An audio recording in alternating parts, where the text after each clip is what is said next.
to quickly go down. Yes, he can phase out, but it seems like he can easily be tagged. He can easily be chased down the moment that he uses his Blade of Tempest. So right now, Blade of Tempest is really difficult to land and be utilized freely. Yep, and they don't actually deal well with the Dragon form anymore. I feel like the ORPH squad is a little scared of that Dragon form at this point. So where are they gonna find the ways to win this? What's gonna be the win condition? Well, Okay, they are wait now muna, stalling. guys. They are now stalling. RPH is very familiar on losing early game, you know, and getting the comeback. That is a nice last insanity there by KLVJ. He stayed, you know, he did it defensively, but stayed within the range just to make sure that members of Blacklist gets hurt from the AOE. And that's absolutely no risk. There's no risk because of the immortality. Hi guys! Oh, look at that. Aqua. Man, half health.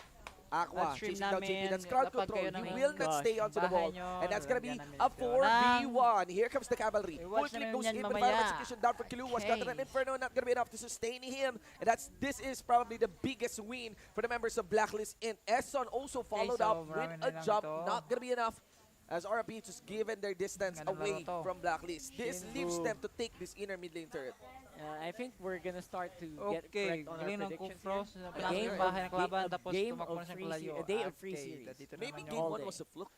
X-board, Could be a at fluke, saka right? Atlas. Looked like Ano it yung because team this to, is may exactly how Balipat, Blacklist Link. looked in that In last that game game. number 1, yeah, yes. Okay. For the early game, they were really winning a lot Winning game ito, in oh. the Hinahanap yung lang in this kalaban. whole matchup. Like again, from minute 1 up to minute 10, Dami minute nito. 12, they won Oh, yeah, no. against yeah, Okay, And this so time, no, yung no side lane. yeah, Sa no mid, star power sila lockdown as well tingin dami nila for dito. Dexter here. But Actually, RP yung needs to time be natin careful in ngayon ay going 7 in. minutes and 45 seconds. They are Caring. going to wait out. Yes, Yep. They are nasira going na to wait out yung for mistake here against no. Blacklist International. bot They're- at I top think towers. RP already realized Top that. towers lang pala. Although Blacklist yung International is now in meron ng better last tower form para compared to last mag-Miracoolz. game Yeah. where they were Yung hard bot pressed to at get mid kills. nila, meron Now pa it lang looks tower. so easy for them to get kills in Yes, this game. yes, yes. And to get those kills means you push Okay, you push yung RPH lane back and you get that nila. advantage on the map. You get a lot of control. Yes, remember that in game number 1, Greed is really very threatening on the Natalia, Natalia. right. This is far from his performance on Ganda Natalia. yung Nope. dragon I nito. don't think Greed's gonna do nasira anything yung in this tower game sa or bot. in this Isa na this natitira specific para game maging rather.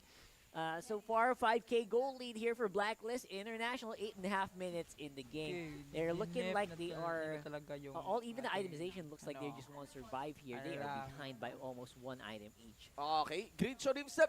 Everyone gets jumped in. And of course, that would be Kiluwas left for dead here. But of course, there's also a very good answer coming in from JP. Lands a lot of AoE from the members here of Blacklist International. Backline, Aqua. Wash up whoever is surviving against Aura that leaves a 1-for-1 on the trade. Make that a 2-for-1 as KLBJ will be destroyed here by Blacklist. Well, at least they are trying to end this game quickly now. I feel like they just wanted to end. And Greed could not deal with the Yuzhong. For some reason, this Yuzhong is just so good at dodging the skills of the Valiers. Maybe Greed is really good on assassin supports. That's why. Good probably Edward it's not as Aqua effective flip. compared to my Venus on backline supports. Because Right? mages need to have, they have that like stance, they need to get into that Rough poise siya. where they're casting their spell And Greed loves going in. really quickly, like in the blink of an eye. Yeah. So maybe you're right. This might not be the playstyle that's fit for Okay, Greed. first step Mark ako ng Leslie here. commentator Esson dito. casting his So, job. sensya na po Greed kapag just ako staying there. He did show nag-stutter. up. I'm not sure if he's in sights of Esson, but he has an idea of where Esson might Okay, be. so marami There's nang another nagpapasok jump. He's sila. bailing Marami out. lang laban Nice ito. block And to dragon actually lang cancel the yung initiate dragon from na, tapos Esson. yung laban But still, nila. look at Kiluwas. He gets countered Ay, heavily hirapan here na. by Oh, atras Edward. na sila, Kiluwas atras will have to sila. walk away. Receives the star power Napaka, lockdown. Now ano destroyed here nitong from the Cyclops swing. na to. Dragon Tail of Napakasakit. Aqua. Grabe That naman. gives him Okay, the brute force napatras breastplate. yung kalaban Yup, nila and nandun now sa they bot na are in the nagtatago. position to Okay, take this atras yung Lord kalaban. very early Blue into team the game, 10 nagkuha minutes sa... This is a blacklist game already. Ano, nagkuha sa Lord. Sorry. And that's like one major. Okay, yung- Actually, yung not black- just one. 3 major nakuha yung mistakes Lord, happened tapos, for para Blacklist. It's possible, yes, naghahan for sila ng Blacklist. kalaban. Blacklist Si can Kufra, now close this hinahanap one out. yung It's a matter mga of kalaban, can tapos teams yung close Achon, out again naghahanap if ever din they have si the Ling. lead. And again, Okay, the danger si here is Lancelot you are of facing farm the back-to-back nagpapataba champion naman. team of Okay, by the way, MPL itong Philippines, Blacklist which is wala silang RPH, marksman. Tapos a ito team naman who is sa very capable of... RPH, wala din silang marksman. Now I know what's magulang. What? Outsmart. Okay. Oh, Meron there silang, you go. Thank you dalawang so much. fighter I at just isang realized assassin. I think the more appropriate for magulang is Mage at outsmarting. tank dito sa Yeah. Blacklist. Yeah, They're really And good at dito naman sa outsmarting their Aura, opponents. meron silang And tank, that's fighter, just going to dalawat.